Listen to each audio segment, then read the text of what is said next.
So I do this, one way to do this is to figure out the probability first, because we're a little more used to probability. So what would the probability be that I get a 2? 1 out of 6. Cool. And again, we're always talking about normal dice, not from Dungeons and Dragons or whatever. Right? Bring out those 20-sided die or something. So then the odds against, so I put first the number of times I expect to not get a 2. So what's probably I don't get a 2? 5 out of 6. I think the book uses a lot. No, this means the not to. That means not to. So what's the odds of getting a 2 then, against getting a 2? 5 to 1. Yeah, 5 times I won't get a 2, 1 time I will, out of a total of 6. I like it. Kick ass. So that's, you guys get that idea?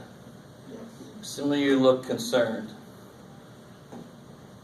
Some of you look very concerned. What's up? What's happening? So are you cool with these? If I roll a die, the probability I get a 2, why is it 1 out of 6? 6. Probably don't get a 2.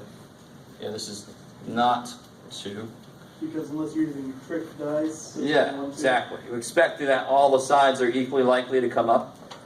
So there's one side that matches what I want. There's 5 sides that don't. So how do I build odds? I put the odds against would be the number of times I wouldn't get what I want to the number of times I would get what I want. That's why we don't see the total. So if I said in this room right now, for every 2 men, there's 3 women. I believe you. What would that mean? For every 5 people, there are 2 men and 3 women. Yeah, so the 5 would be related to the total. Now, obviously there's more than 5 people in here, right? So if I said that there are 2, what did I just say? 2 men to every 3 women. And men, notice how I made us failures, but oh well, we'll be all right. So what's the probability that if I pick somebody random, I would get a man? 2. Yeah, 2 would match what I'm looking for out of 5. All right, is everybody with me? So you guys get the connection here. Odds never show you the total number. Probabilities do. Okay, but why? There's more than 5 people in here. So what if there were 40 people in here? Well, it can't be because there's not 40 people left in this class. Let's say there's 30 people in here. Looks like there's more. I don't know. If there's 30 people in here, how many men are actually in here? 12. 12. Yeah, multiply by 6 to get it back up to be the total number. So that's what I meant by, you see the total number in probabilities unless it's been reduced. Because then, of course, it changes the number when you reduce it. So you just build it back up to get the total back. But the main thing here is how to build odds. That's why I start with the probabilities, because then I can just put the numbers, the top numbers go in. How many times will I not get a 2? 5 times. How many times will I get a 2? Once. There you go. Cool. And it doesn't reduce, so I just leave it there. What about an odd number? 3. 1, 2, 4. Yeah, how many are odd? There's 3 that are odd, and there's 3 that are even. So what would that reduce to? 1 to 1. 1 to 1. So there's even. Your odds are even. 1 to 1. Odds are even. For every 2 times I roll the die, I expect to get an odd and an even. Will I always do that? No, that's an average. I could get 18 odds in a row. Doesn't mean something's wrong with my die. It's just an average. If I do it another 180 times, I should even out to be half even, half odd. But it still would be a little odd, though. Oh my God. You trick dice. The puns just never stop. All right, so what about a number bigger than 2? That would be... Oh, wait, bigger? Oh, wait, yeah. 1 to 2 to 5, 4 to 5 to... So how many numbers on a die are bigger than 5? 4 to 6. 3? 4? No, you said 4 bigger than 5. Bigger than Bigger 2? than 2? Did I just... You just said bigger Oh, I'm than sorry. 5. All right. 4. Bigger than 2? Bigger than 2? 4. Pay attention to what I wrote. So there's 3, 4, 5, 6. Okay, cool. So there's 4 numbers that match what I'm looking for. So what should go first then? 2. That's second. So how many times will I not get this? Twice. I'm Twice. excited, man.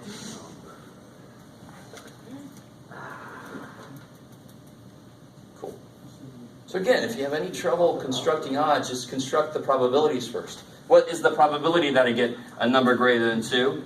That would be 4 out of 6, right? So what's probably I get a number that's not greater than 2, less than or equal to 2, what would that be? 33%. 2 out of 6. Thanks, Matthew. And you always, unless they say otherwise, you always put the odds against you, for the number against you first. So 2 times you won't get what you want, to 4 times you do, and of course that reduces to 1 to 2. Cool. I like it. And again, how does that relate to this? What would this? So that would be 1 out of 3 for this, and that's exactly what that reduces to, isn't it? 1 to 3. It's crazy. All right. So the math, of course, reduces both ways. Okay. Maybe. Some of you still look really concerned. You got to ask me questions, otherwise I can't. I don't know what to do. Are you gonna drop our lowest quiz, Gary? How does that relate to this, Gary? The odds? You want to make it into an odds question? I still won't answer because. What are the odds you're going to chop our lowest? See, all right. I just said I won't answer. Is everybody? What's happening? Where am I losing anybody? You gotta let me. All right. Let's do another example. Something with pop culture. No. Let's see. Probably a few of you guys. I'm not assuming anything, but I almost have a feeling. Anybody not familiar with cards? Do you know how many kings are in the deck of cards? Everybody? A few of you guys are still looking at me like, 4.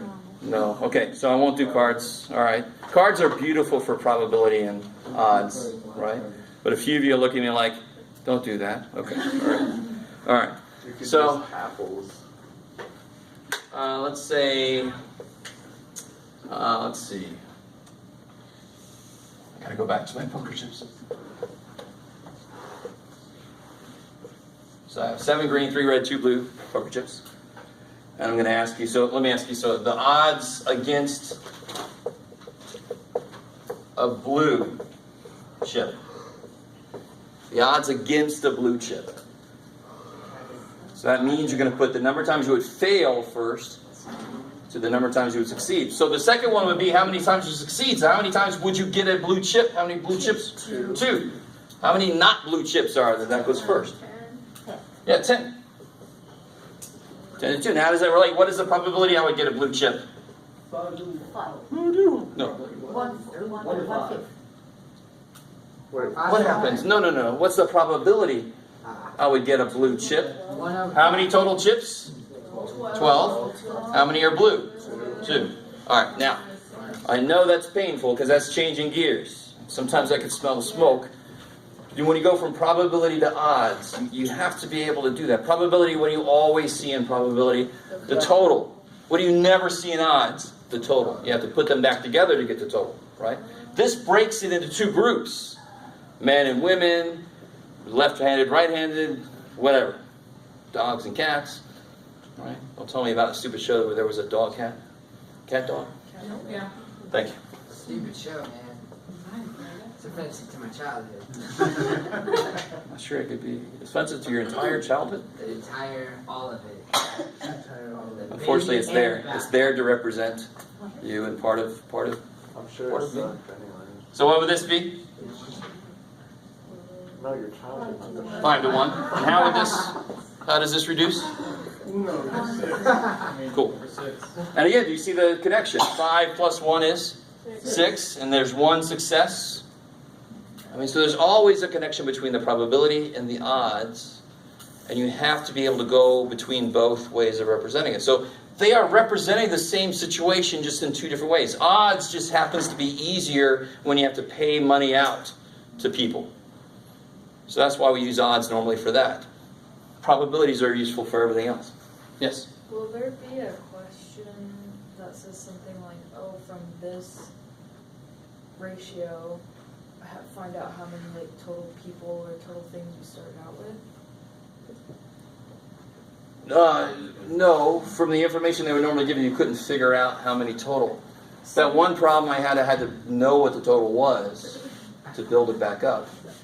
I'm not sure what Okay, you so mean. from like 5-1, there's no way you can find out. Yeah, if I didn't give you this and I just said there's 5 to 1 odds, all you know that for every blue chip, there are 5 non-blue chips. That's all it tells you.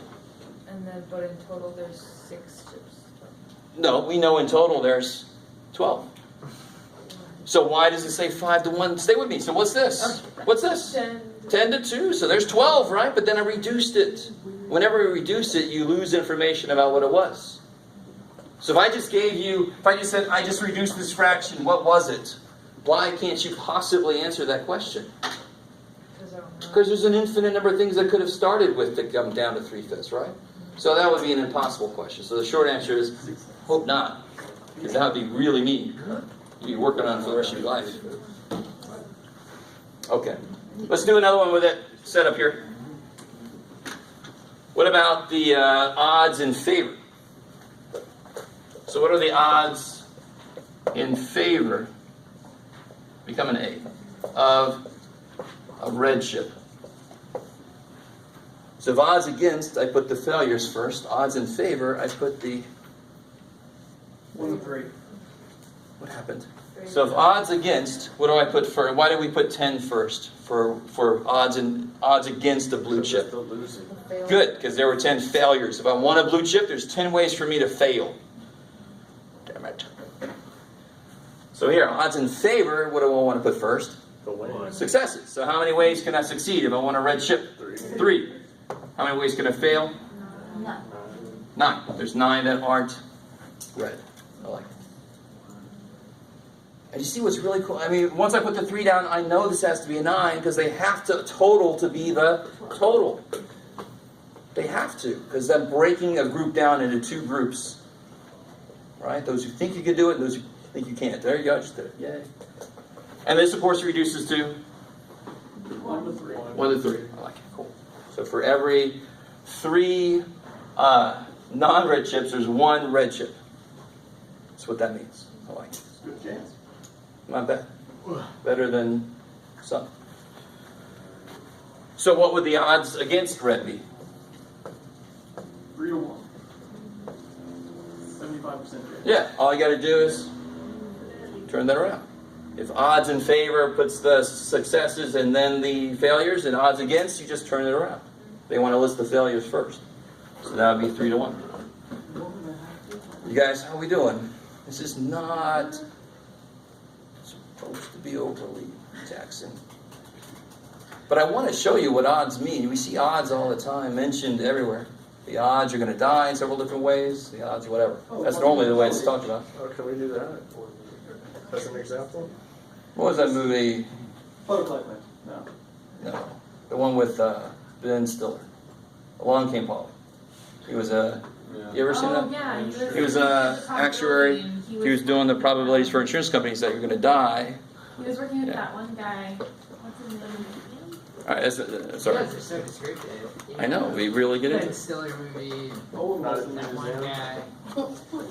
Alright. Let's see. Can I do... cards are just so perfect for this, but that's alright. Alright. Tell us how many cubes are in the deck. So what's the probability out of this that we get a green poker chip? The probability? 7 out of 12. So see, then you gotta be careful. Again, odds, you never see the total.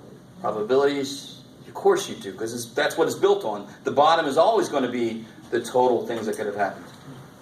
So what's the odds in favor of a green? 7 to 5. Yes, 7. You already set the probability up, so you know there's 7 times you'll succeed, so 7 to the rest.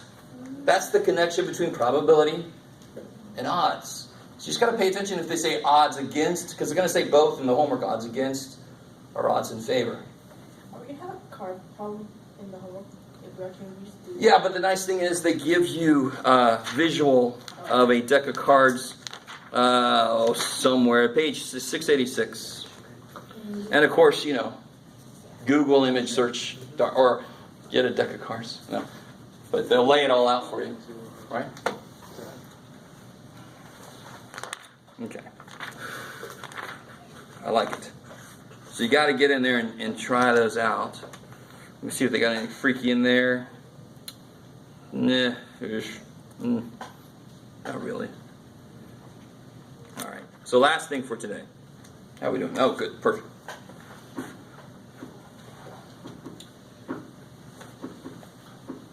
We'll give you 5 minutes, Chef. You can leave anytime you want to. That's the beautiful thing about college. You didn't have to be here. I appreciate you're here. You didn't have to be. I fucked up on the quiz because I wasn't. Dude, there you go. See? You learn over time. How do you calculate the average of some numbers? So let's take some numbers here. So what if I had, I don't know. I got 1, 2, 3, 4, 5, 6, 7. All right, cool. So I did this on purpose, get it out of 10. But how do you find the average of any? You add them all up. Divide by how many there are. She was about to topple over. Sorry. I had a teacher that would throw things Oh, at shit. people. You okay? Sorry, buddy. You okay? I didn't want you to fall over. So I add them all up, divided by the number. 2 points. Yeah, so what do you get? You get 10, 18. So let me do this. I'm going to do this in a very strange way because, you know, that's me. So how many ones? I got 2 ones, right? And I got 3 2s. And I got 1 3, 2 4s, and 2 5s. Is that cool? I mean, that's sum it. I can just double or triple if there's 2 of them or 3 of them. Or you Cool. could, I like it. use a calculator. All over 10. Cool. And here I could just go ahead and say, okay, so I'm going to go off in 2 different directions here. That was anticlimactic. So what do you get here? You get 2, 8, 11, 29. 19, 29. Good. 29 over 10 is 2.9. Cool. Now mathematically, but what I'm about to do is not going to make any sense at first, and I don't care. You got to give it some time. And I'll show you immediately why we want to know this other way to do this. Could I not write this as 2 tenths times 1 plus 3 tenths times 2, and so forth?